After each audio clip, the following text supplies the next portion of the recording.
বাঁকুড়া চকবাজার পরিদর্শনে বিধায়ক নীলাদ্রি শেখর দানা। উন্নয়ন ও দখলমুক্ত ফুটপাত করার বার্তা। সকালের শুরুতেই বাঁকুড়া শহরের অন্যতম গুরুত্বপূর্ণ ব্যবসায়ী কেন্দ্র চকবাজার পরিদর্শনে যান বাঁকুড়ার বিধায়ক নীলাদ্রি শেখর দানা।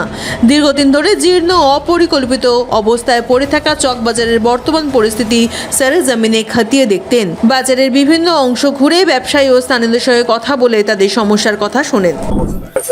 আমরা খুব তাড়াতাড়ি ব্যবসায়ীদেরকে ডেকে এখানে একটা কর আদায় করা হতো, দীর্ঘ 2 বছর বন্ধ আছে। তো এই রেনোভেশনটাকে করতে গেলে একটা প্রচন্ড খরচা রয়েছে, করতেই হবে এটা, কেননা এতদিন ধরে কেন হয়নি এটা সেটাই জিজ্ঞাসার চিহ্ন।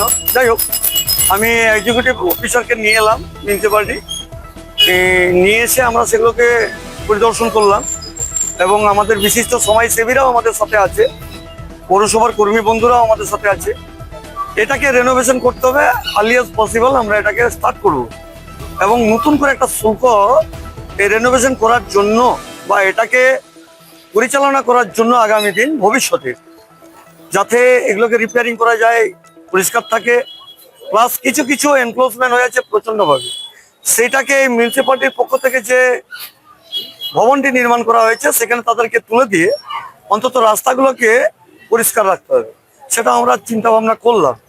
এবং রাস্তার 2 সাইডে আমাদের হকার বন্ধুরা যারা ফেরিওয়ালা তারা রাস্তার উপরে উঠে যাচ্ছে, তাদেরকেও একটু সতর্ক করে দেওয়া হচ্ছে। সামনে পুজো আছে, যেহেতু মা দুর্গার পুজো আসছে, যাতে মানুষ চলাচল করতে পারে, ন্যূনতম একটা সাইকেল যাতে পেরিয়ে যেতে পারে, সেটাও তাদেরকে সতর্ক করে দেওয়া হলো।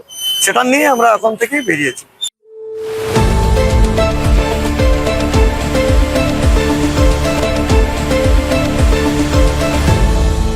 আপনারা দেখছেন এই বেলা বাংলা, শিরোনামে সবার আগে।